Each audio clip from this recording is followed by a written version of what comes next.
Episode के starting में हम देखते हैं कि कैडेट नंबर 23 ह्योबोंग को होश आता है। क्या मैं बेहोश हो गया था? पर क्यों?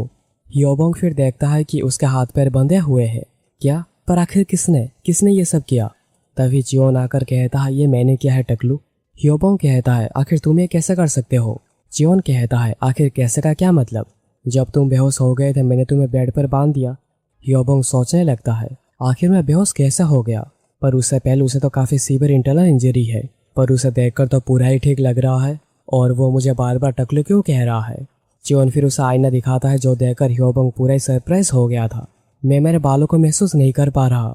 मैं बिलीव नहीं कर पा रहा कि मेरे सिल्की स्मूथ बाल नहीं रहे। ये नहीं हो सकता, आखिर मैं टकला कैसे हो सकता हूँ? और वो जोर जोर से रोना शुरू कर देता है। जियोन उसे इसकी वजह से जोरदार थप्पड़ मारता है और वो फिर से बेहोश हो जाता है। ये क्या, वो फिर से बेहोश हो गया? फिर उसके बाद जब ह्योबोंग को होश आता है, क्या अभी तुम्हारा दिमाग शांत हुआ है? ह्योबोंग कुछ तो कहने की कोशिश कर रहा था, पर रुमाल की वजह से वो कुछ भी कह नहीं पा रहा। जियोन कहता है, आखिर तो मुंह में रुमाल के साथ कहना क्या चाह रहे हो? ह्योबोंग सोच रहा था, यह लल्लू, जब मैंने उसे पहली बार देखा था एंट्रेंस सेरेमनी में, मुझे लगा था कि ये कोई नौसिखिया होगा, पर मुझे अभी बिलीव ही नहीं हो रहा है कि वो ऐसा है। आखिर वो एग्जैक्टली क्या है? जियोन फिर ह्योबोंग को वही सर्जिकल नाइफ दिखाकर कहता है, तुम्हें क्या लगता है अभी तक मैं कैसे सरवाइव करता हुआ आया हूँ? एक असैसिनेशन अटेम्प्ट, ये मेरे ऊपर समय समय पर होता आया है। तुम्हारे जैसे मुझे बहुत बार मारने की कोशिश कर चुके हैं। तुम्हें क्या लगता है इनकी संख्या कितनी होगी? जियोन फिर नाइफ ह्योबोंग के गले पर लगाकर कहता है, मुझे पता है तुम इसी की मदद से मुझे मारने की कोशिश कर रहे थे, पर क्या तुम्हें पता है इसको तुम्हारे अंदर घोंपने से कितना दर्द होगा? तुम्हें पता है तुम मर भी सकते हो। चलो अभी बताना शुरू करो, आखिर किसने तुम्हें यहाँ पर एक करने को भेजा है? चलो जल्दी करो, मुझे बताओ। ह्योबोंग कहता है, आखिर तुम क्या बात कर रहे हो? मुझे पता नहीं तुम क्या कह रहे हो। और अगर तुम मुझे यहाँ पर स्टेप करते हो, क्या तुम्हें नहीं लगता सारा दोस्त तुम्हारे ऊपर ही जाएगा? क्या तुम्हें यहाँ का ट्रेनिंग और डुअल्स के रूल के बारे में नहीं पता? स्टूडेंट एक दूसरे को इनके अलावा कहीं और हर्ट नहीं कर सकते। जियोन कहता है, जैसे कि मैंने सोचा था, तुम आसानी से कुछ भी नहीं कहोगे। ह्योबोंग कहता है, ऑब्वियसली अगर तुम मुझे टॉर्चर भी करते हो तभी मैं कुछ भी नहीं कहूँगा। ह्योबोंग सोच रहा था, अभी वो क्या ही सोच रहा होगा और वो क्या ही कर सकता है। उसने शायद एक्सपेक्ट नहीं किया होगा कि मैं इतना टफ होऊंगा। जियोन कहता है, ठीक है चलो देखते हैं तुम अपना मुंह खोलते हो या नहीं। जियोन फिर उसका मुंह बंद करके कहता है, थोड़ी देर रुको, मैं जहाँ पर पहले रहता था वहाँ पर इतनी सारी चीजें नहीं होती थी, पर यहाँ पर बहुत सारी चीजें हैं। जियोन फिर नीडल्स लेकर आता है। जो देख ह्योबोंग सोच रहा था, नीडल्स? आखिर वो उनके साथ क्या करने की सोच रहा है? जियोन बड़े क्रीपी तरीके से हंसता हुआ आकर ह्योबोंग का हाथ पकड़ता है। क्या तुम्हें डर लग रहा है? आखिर तुम्हारे ये हाथ अचानक के कांपने क्यों लगे हैं? ह्योबोंग सोच रहा था, आखिर इस लल्लू के पास इतनी पावर आई कहाँ से, जबकि उसे बिल्कुल ही मार्शल आर्ट्स नहीं आती। ये कैसे हो सकता है? और वो मेरा हाथ खोलने की कोशिश आखिर क्यों कर रहा है? आखिर उसके दिमाग में चल क्या रहा है? जियोन कहता है, तुम्हें बस थोड़ा सा ही दर्द होगा, और वो नीडल लेकर उसके नाखूनों के बीच में घुसा देता है, जिससे ह्योबोंग को कुछ ज्यादा ही दर्द हो रहा था। पर जियोन कहता है, ओवर रिएक्ट मत करो। ह्योबोंग को इतना दर्द हो रहा था कि वो उसे रुकने को कह रहा था, पर मुंह बंद होने की वजह से वो कुछ कह भी नहीं पा रहा। जियोन कहता है, तुमने ही तो कहा था अगर मैं तुम्हें टॉर्चर भी करता हूँ तभी तुम कुछ भी नहीं कहोगे, इसलिए तुम इसे टॉर्चर ना सोचकर रिवेंज सोच सकते हो। और जियोन उसके बाद उसके 5 उंगलियों में नीडल घुसा देता है। जियोन फिर कहता है, क्या तुम्हें इससे बहुत दर्द हो रहा है? तुम तो इस दौरान 2 बार बेहोश हो चुके हो। चलो अब तुम्हारे दूसरे हाथ में कलाकृतियां करते हैं। ह्योबोंग पूरा ही डर गया था और वो सर हिला हिला कर ना कह रहा था। जियोन कहता है, तो क्या तुम अभी बात करना चाहते हो? तुम्हें ये पहले कर देना चाहिए था, तो तुम्हें ये सब सहना तो नहीं पड़ता। ह्योबोंग सोच रहा था, ये लड़का तो पागल है, अगर मैं उसे नहीं बताऊंगा तो आइदर मैं मारा जाऊंगा या फिर मैं पागल हो जाऊंगा, इसलिए मुझे उसे उसका नाम बता देना चाहिए। तभी जियोन कहता है, ये मुकम ने तुमसे करवाया है ना? ह्योबोंग सरप्राइज होकर पूछता है, आखिर तुम्हें इसके बारे में कैसे पता? जियोन कहता है, लगता है तुम काफी क्यूरियस हो ये जानने के लिए कि आखिर मुझे इसके बारे में कैसे पता। ह्योबोंग कहता है, मैं जानना चाहता हूँ, मुझे जल्दी बताओ। जियोन कहता है, थैंक्स टू मुकम जो कि मेरे बारे में इतना सोचता है। हमारे इंस्ट्रक्टर रोज आकर यहाँ पर क्या क्या हुआ है आज और क्या क्या पढ़ाया गया उसके बारे में बताते हैं, और मैं अच्छी तरीके से जानता हूँ कि मेरे ग्रुप में कौन कौन है और वो क्या है।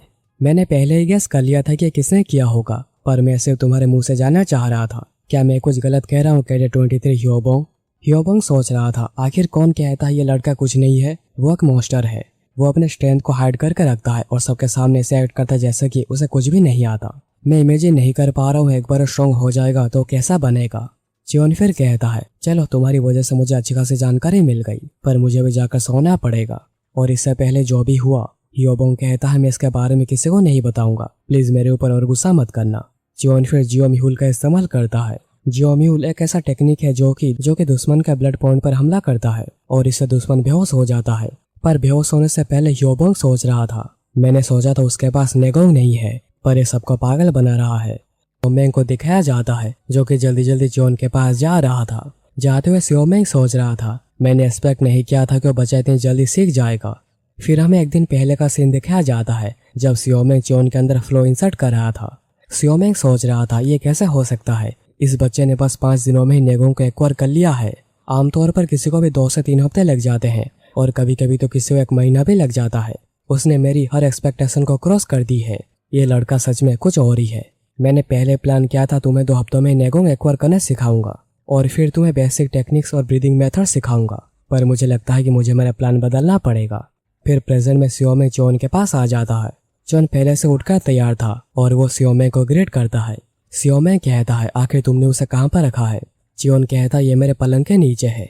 सियोमेंग कहता है ठीक है, उसे जल्दी यहाँ पर लेकर आओ। और यह था ब्लैक ड्रैगन बॉल, जो कि औषधि जड़ी बूटियों से बनाया गया है। ये एक मेडिसिन बॉल है जो कि स्टूडेंट्स को पहला टेस्ट पास करने पर दिया जाता है। अगर इसे प्रॉपरली एब्जॉर्ब किया जाए तो ये 20 ईयर्स ऑफ नेगोंग दे सकता है। हाउएवर इसे एक बार कंज्यूम करने के बाद शरीर इसके प्रति रेजिस्टेंट हो जाती है, जिसकी वजह से दूसरी बार इसका असर कम हो जाता है। जियोन फिर बॉक्स को खोलता है। ड्रैगन बॉल में से बहुत ज्यादा बदबू आ रही थी। सियोमेंग सोच रहा था अगर ये बच्चा इसे लेता है तो उसे मैक्सिमम 20 ईयर्स ऑफ नेगोंग मिल जाएगी। उसके बाद वो खुद का ख्याल खुद ही रख सकता है। सियोमेंग की नजर फिर ह्योबोंग के ऊपर पड़ती है। बच्चे, वो लड़का कौन है और क्या तुमने उसका ब्लड पॉइंट के साथ कुछ किया है? जियोन कहता है वो डॉक्टर म्यूंग के जाने के बाद मुझे मारने के लिए आया था। सियोमेंग कहता है क्या वो तुम्हें मारने के लिए आया था? जियोन कहता है मैंने सुना कि कल से एकेडमी में रियल सोर्स से ट्रेनिंग करना शुरू किया गया है। मुझे लगता है कि उसे जानबूझकर खुद को स्टेप कर दिया ताकि वो यहाँ पर मेरे पास आ पाए। सियोमेंग कहता है आखिर वो डिमोनिक एकेडमी में ऐसा कुछ करने की सोच भी कैसे सकता है?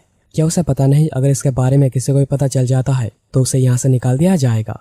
जियोन कहता है कि लगता है वो काफी हिम्मत वाला है या फिर उसे किसी ने यहाँ पर भेजा ये सब करने के लिए। सियोमेंग कहता है तुम्हारे रिएक्शन से लग रहा है कि तुम्हें पता है वो कौन है। सियोमेंग कहता है वो लोल क्लान का मेंबर है जो कि मेरे ग्रुप में है। सियोमेंग कहता है लोल क्लान? वेल, मैंने कभी भी उस क्लान में से किसी बच्चे बंदे को आते हुए नहीं देखा है। ये फैमिली काफी टफ है जिसमें बस हरामी ही भरे हुए हैं, पर लगता नहीं है कि मैं उनके खिलाफ कुछ भी बोल पाऊंगा और मुझे लगता है कि तुम्हारी जिंदगी काफी टफ है। जियोन कहता है आप ये सब छोड़िए, मेरे साथ तो ये सब आए दिन होता ही रहता है। सियोमेंग सोच रहा था उसने ये बात ऐसे कही जिस वजह से मुझे और भी बुरा लग रहा है। सियोमेंग फिर ह्योबोंग के ब्लड पॉइंट पर हमला करता है और कहता है अगर तुम ब्लड पॉइंट में 1 ईयर नेगोंग से भी कम का इस्तेमाल करोगे तो वो बस कुछ घंटों में ही होश में आ जाएगा। तुम्हें एटलीस्ट 10 ईयर से नेगोंग का इस्तेमाल करना चाहिए ताकि इसका इस्तेमाल अच्छे से किया जा सके। क्या तुम समझ गए? जियोन कहता है मैं इसे हमेशा याद रखूंगा। सियोमेंग कहता है ठीक है, चलो अब तुम ब्लड ड्रैगन बॉल को खा सकते हो। जियोन कहता है क्या मैं इसे सिर्फ निगल नहीं सकता? सियोमेंग कहता है बिल्कुल नहीं, पहले इसे अच्छे तरीके से चबाओ और फिर उसे निगल लो ताकि मेडिसिन और भी इफेक्टिव हो पाए। जियोन ड्रैगन बॉल को खाने ही जा रहा था और सोच रहा था इसमें से काफी बदबू आ रही है और मुझे पहले से पता है कि काफी कसेला होगा और इसको मुंह में देते जियोन की हालत ही खराब हो जाती है। ये काफी कसेला है और इसमें से काफी बदबू भी आ रही है। ये कसेला स्वाद मेरे जीभ को पैरालाइज कर देगा और मुझे अंदर से ऐसा लग रहा है कि मुझे इसे निकाल देना चाहिए। जियोन फिर उसे किसी तरह चबाकर निकल जाता है। सियोमेंग कहता है अगर तुमने उसे निकल लिया है तो अपने ब्रीदिंग टेक्निक्स को शुरू करो। फिर ब्रीदिंग टेक्निक्स के बाद सियोमेंग कहता है अब ये तुम्हारा टीचर तुम्हारी मदद करेगा इसको अच्छे से एब्जॉर्व करने के लिए। चलो मैं शुरू करता हूँ। जियोन कहता है टीचर मेरा ख्याल रखना। फिर प्रोसेस शुरू होती है और नैनो ड्रैगन बॉल को सेंस करके कहता है एक सब्सटेंस की वजह से शरीर में एनर्जी एक्टिविटी काफी बढ़ गई है और ये आपके शरीर के एनर्जी के साथ रिएक्ट और रिप्रोड्यूस कर रहा है। क्या आप इस एब्जॉर्प्शन को जल्दी करना चाहते हैं? जियोन कहता है मुझे पता नहीं कि तुम ये सब क्या कह रहे हो, पर अगर ये एब्जॉर्प्शन में मदद करेगा तो मैं स्वीकार करता हूँ। और फिर नैनो प्रोसेस शुरू करता है। यहाँ पर सियोमेंग मेथड के बीच सोच रहा था ये कैसे हो सकता है? ये लड़का क्या ये पैदा हुआ एक वर्कआउट के शरीर के साथ? ये ऐसा है जैसे कि उसका शरीर मेडिसिन को पूरा एब्जॉर्ब करके उसे एम्पलीफाई कर रहा है। उसे बस 80% ही एब्जॉर्ब करना चाहिए था। मैं तो फालतू में ही काफी नर्वस हो रहा था। फिर सेशन पूरा होने के बाद जियोन अपने शरीर में नेगोंग को महसूस कर पा रहा था। सियोमेंग कहता है तुम्हें नेगोंग को फील करके कैसा लग रहा है? तुमने काफी अच्छा किया है और इस बार भी मैं पूरा पसीना पसीना हो गया और तुम 1.5 टाइम्स नेगोंग को एक्वायर करने में कामयाब हुए हो, यानी 30 ईयर्स ऑफ नेगोंग। और ये बस एक रफ एस्टिमेट है। दूसरे स्टूडेंट खुद ही ड्रैगन बॉल को एब्जॉर्ब कर रहे होंगे तो वो इसे आधा भी एब्जॉर्ब नहीं कर पाएंगे। जियोन कहता है ये सब आपकी वजह से हो पाया है, आपके मदद के बिना ये कुछ भी नहीं हो पाता। सियोमेंग कहता है तुम बहुत ही लकी हो। जियोन सोच रहा था तो फिर मेरा ये लक नैनो है। तुम्हारा शुक्रिया नैनो। नैनो कहता है मुझे प्रोग्राम ही किया गया है आपको हेल्प करने के लिए। सियोमेंग फिर कहता है मुझे ऑलरेडी काफ़ी लेट हो गया है, मुझे वापस जाना चाहिए। जियोन कहता है कल से क्या आप मुझे आपकी ब्लड स्किल फॉर्मेशन सिखा सकते हैं।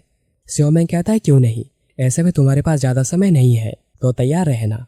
उसके बाद एकेडमी प्रैक्टिस ग्राउंड में हमें मुकेम को दिखाया जाता है जो कि बहुत ही अच्छे मूड में था। जायहुन कहता है लगता है आज आप बड़े अच्छे मूड में है। मुकेम कहता है यह सब तुम्हारी वजह से हो पाया है, तुम्हारा शुक्रिया। अब तक तो वो हरामी अपने शरीर के साथ स्ट्रगल कर रहा होगा, मैं उसे मेरे सामने रेंगता हुआ देखने के लिए इंतजार नहीं कर पा रहा। और ये एपिसोड यहीं खत्म हो जाती है। एपिसोड के स्टार्टिंग में डॉक्टर म्यू ह्योबोंग को ऐसा टकला देखकर बहुत जोर जोर से हंस रहा था। आखिर तुम्हारे बाल रातों रात कहाँ चले गए? ह्योबोंग सोच रहा था। मैं तो ये कह भी नहीं सकता कि मेरे साथ में जो है उसने ये सब किया है। डॉक्टर म्यू फिर कहता है माफ करना, मैं कुछ ज्यादा ही हंस गया, चलो ठीक है तुम रेस्ट करो। डॉक्टर म्यू फिर जियोन को देखकर सोचता है यहाँ पर रात को कुछ तो हुआ होगा, पर जो भी हो मुझे ध्यान देना नहीं चाहिए। वो कहते हैं ना एकेडमी का डॉक्टर को बस ट्रीटमेंट के ऊपर ही फोकस करना चाहिए। फिर 2 दिन बाद एकेडमी डोर में ह्योबोंग वापस आ चुका था। मुकेम कहता है क्या उसे अभी तक ग्रुप से निकाल देना नहीं चाहिए था, पर उसे निकाला क्यों नहीं गया। ह्योबोंग कहता है मैं जाकर जियोन के पैर को जख्मी करने ही वाला था, पर उसकी हालत पहले से ही इतनी बुरी थी कि डॉक्टर उसके पास से हटे ही नहीं और उसके पास से हमेशा से ही बैठे थे। मुकेम कहता है क्या तुम्हारा मतलब डॉक्टर सोए भी नहीं थे? ह्योबोंग कहता है प्रिंस मैं रात को ही उसके ऊपर हमला करने के लिए गया था, पर तभी डॉक्टर जाग गए। मुकेम कहता है क्या डॉक्टर जाग गया? आखिर एक डॉक्टर का कान कितना शार्प हो सकता है? और मुकेम उसे गुस्से में मारने लगता है क्या तुमसे एक आसान काम भी नहीं हो सकता? जायहुन कहता है 1 मिनट रुकिए प्रिंस, क्या तुम्हें उस डॉक्टर का नाम पता है? तो ह्योबोंग कहता है कि उनका नाम है बाइक जोंगम्यू। जायहुन कहता है बाइक जोंगम्यू, ये कहीं सुना सुना लग रहा है, वो शायद डॉक्टर बाइक के स्टूडेंट होंगे। मुकेम कहता है क्या डॉक्टर बाइक के स्टूडेंट? क्या ये वही डॉक्टर बाइक नहीं है जो कि पॉइजन क्लान के मेंबर है, पर वो पॉइजन के बदले मेडिसिन पर काम करते हैं और अभी लॉर्ड के पर्सनल डॉक्टर भी है? मैंने सुना है कि इवेन तो एक डॉक्टर है पर वो फिर भी डिमोनिक कल्ट के स्ट्रॉन्गेस्ट में टॉप 30 में आते हैं। जायहुन कहता है हम अभी तक श्योर नहीं है कि वो डॉक्टर बाइक का स्टूडेंट है, पर अगर ऐसा है तो उनका मार्शल आर्ट स्किल बहुत ही अच्छा होगा। मुकेम कहता है तो फिर उसे वहाँ पर भेजने का कोई भी फायदा नहीं हुआ। अभी सपने में भी मैं सोचना कि मैं तुम्हारे क्लान को सपोर्ट करूंगा। ह्योबोंग सोचने लगता है क्या कहा उसने? फिर हमें कुछ दिन पहले का सीन दिखाया जाता है जब मुकेम ह्योबोंग के पास आया था। हे तुम ह्योबोंग हो ना, क्या तुम मेरे लिए कुछ कर सकते हो? और चिंता मत करो, तुम्हें पता ही होगा कि मैं स्प्रिंग क्लान से बिलोंग करता हूँ, और अगर तुम किसी वजह से एकेडमी से निकाल दिए जाते हो तो मैं प्रॉमिस करता हूँ मैं डेफिनेटली तुम्हारे स्मॉल क्लान को सपोर्ट करूंगा। ह्योबोंग प्रेजेंट में सोच रहा था अगर तुम अपना प्रॉमिस रखते तो शायद मैं तुम्हें सब कुछ सच सच बता देता। ठीक है मुझे ऐसे ही मारते रहो, देखते हैं जब वो लड़का यहाँ पर आएगा तब तुम क्या करोगे। मुकेम फिर कहता है आखिर तुमने सर पे ये क्यों लगाया है? और वो फिर देखता है कि ह्योबोंग तो टकला हो चुका है। मुकेम कहता है आखिर तुम ऐसा फालतू के काम क्यों कर रहे हो? क्या तुम्हें लगा अगर तुम अपने सर के बाल काट लोगे तो मैं तुम्हें माफ कर दूंगा? ग्रुप के दूसरे मेंबर्स उन्हें लड़ता हुआ देखकर सोच रहे थे। हमें लगा था कि सब कुछ शांत हो गया है, पर फिर से झगड़ा शुरू हो गया। मुकेम फिर कहता है मुझे काफी गुस्सा आ रहा है, जाहिर चलो यहाँ से। यहाँ पर ह्योबोंग सौ श्राप दे रहा था कि जैसा मुकेम और जियोन दोनों ही मारे जाएं। और यही डॉक्टर म्यूंग की बात, उन्हें मार्शल आर्ट्स का एम भी नहीं आता, उन्होंने बस मेडिसिन ही पढ़ी है। फिर सीन कट होता है 7 दिनों बाद सुबह 6 बजे इन्फर्मरी में। जियोन सियोमेंग के साथ ट्रेनिंग कर रहा था। सियोमेंग सोच रहा था जैसे कि मुझे लगा था यह लड़का जीनियस है, मैंने बस उसे कुछ ही बार बटरफ्लाई शैडो स्टेप दिखाई थी और वो बस कुछ ही दिनों में पोस्टर्स को सीखने में कामयाब हो गया है। अगर वो ऐसे ट्रेनिंग करता रहता है तो उसे ऑपरेटिंग फॉर्मेशन में और प्रॉब्लम नहीं होगी। यहाँ पर जियोन सोच रहा था थैंक्स टू नैनो मैंने टीचर के पोस्टर्स को स्कैन कर लिया था और अभी मैं इसे परफेक्टली कॉपी कर पा रहा हूँ, पर इसे मेरे ऊपर शक हो सकता है तो मुझे धीरे धीरे परफेक्शन की ओर जाना चाहिए। और अब इसी तरह ही जियोन ट्रेनिंग कर रहा है। सियोमेंग सोच रहा था ग्राफ्टिंग मास्टर टेक्निक्स में 24 मूवमेंट्स होते हैं, 3 बेसिक मूवमेंट्स जो कि अप टू 8 फॉर्मेशन को क्रिएट करते हैं। मुझे उसे बेसिक सिखाने में बहुत समय लग गया तो मैं उसे कनेक्शन सिखा नहीं सकता, पर अगर मेरे पास उसके साथ 2 या 3 महीने होते तो मैं उसे सब कुछ सिखा देता। 1 हफ्ते का समय तो बहुत ही कम है। सियोमेंग फिर जियोन को कहता है क्या तुमने इसे अच्छे से याद कर लिया है? ठीक है, और ये लो, यह है बटरफ्लाई डांस एंड नेगोंग ऑपरेशन टेक्निक का फॉर्मेशन। तुम्हारा टीचर तुम्हें यह खुद सिखाना चाहता है, पर जबकि आज ही आखिरी दिन है, अगर तुम इसे अच्छे से समझ पाते हो तो इसे मास्टर करना बहुत आसान हो जाएगा। हम दोनों जब दोबारा से मिलेंगे मैं चेक करूंगा तुम कितना सीखे हो, इसलिए आलस बिल्कुल भी मत करना और इसे अच्छे से याद कर लेना। चियोन कहता है आपका शुक्रिया टीचर, मैं आपको निराश नहीं करूंगा। सियोमेंग फिर चियोन को उसका स्वॉर्ड वाइल्डन्स ब्लेड को दिखाता है।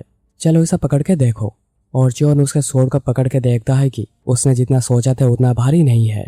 आमतौर पर स्वॉर्ड्स का वजन 2 से 3 ज्यूंस होता है, पर ये मेरे क्लान का प्राइसलेस स्वॉर्ड वाइल्ड डेंस है और इसका वेट है बस 1.5 ज्यून और 1 ज्यून का वेट होता है 600 ग्राम। चियोन कहता है यह बटरफ्लाई डेंस की वजह से है ना? सियोमेंग कहता है तुम तो काफी स्मार्ट हो। और वह स्वॉर्ड को थोड़ा सा स्विंग करता है और पलंग का एक कोना मक्खन की तरह कट जाता है। सियोमेंग फिर कहता है अगर एक स्वॉर्ड्समैन के पास नैरो रेंज और लाइट कम होती है तब यह और भी इफेक्टिव हो जाता है। इस स्वॉर्ड के शार्पनेस और ड्यूरेबिलिटी की वजह से उसे इनाम दिया गया है। चलो पीछे हटो, मैं तुम्हें दिखाता हूँ जो तुम कब से देखना चाह रहे थे। इसे अच्छे से देखना, ये तुम्हारे टीचर के बटरफ्लाई टेक्निक है। चियोन कहता है नैनो इसे स्कैन करने के लिए तैयार हो जाओ। फिर हमें दिखाया जाता है जब सियोमेंग आखिरी दिन का ट्रेनिंग पूरा करके वापस जा रहा था और उसे लीड गार्डियन माराक्यूम और लेफ्ट गार्डियन लीवा देख रहे थे। लीवा कहता है फाइनली चूहा मतलब राइट गार्डियन जा रहा है। माराक्यूम कहता है तुमने काफी अच्छा किया है ऐसे प्रिटेंड करके कि तुम्हें इसके बारे में कुछ भी नहीं पता। लीवा कहता है आखिर मैं आपके ऑर्डर्स के खिलाफ कैसे जा सकता हूँ? मुझे उस चूहे को बिल से बाहर आते जाते हुए देखना नहीं पड़ा और मुझे लगता है कि मुझे यहाँ के गार्ड्स को कहीं और भेजना पड़ेगा। उन्होंने यहाँ पर काफी रेस्ट कर ली है, चलो मैं भी जा रहा हूँ। लीवा कहता है पर आखिर मैं समझ नहीं पा रहा हूँ कि आखिर आप 7th प्रिंस को लेकर चिंता क्यों कर रहे हैं? माराक्यूम कहता है क्योंकि ऐसा ही होना चाहिए। लीवा कहता है क्या आप कहना चाह रहे हैं उसके पास एक मौका है क्योंकि उसके अंदर रॉयल ब्लड है? माराक्यूम कहता है हवा से सवाल मत पूछो और वो एक ही सेकंड में गायब हो जाता है। लीवा कहता है जैसे कि मैंने सोचा था विंड किंग को एक ही सेकंड में कहाँ चले जाते हैं किसी को भी पता नहीं चलता। अगर वो कहीं भागने चाहते हैं तो उन्हें कोई पकड़ नहीं सकता। एनीवेज क्या 10 दिन में कोई भी फर्क पड़ा होगा? यहाँ पर डॉक्टर म्यूंग चियोन को सोता हुआ देखकर सोच रहा था यह बड़ा अजीब है, हर दिन मैं जब भी आता हूँ चियोन उठा हुआ होता है पर आज वो सो रहा है। ऐसे भी आज उसका यहाँ पर आखिरी दिन है जब वो शांति से सो पाएगा। एक बार वो डॉर्म चला गया उसे बहुत कुछ झेलना पड़ेगा।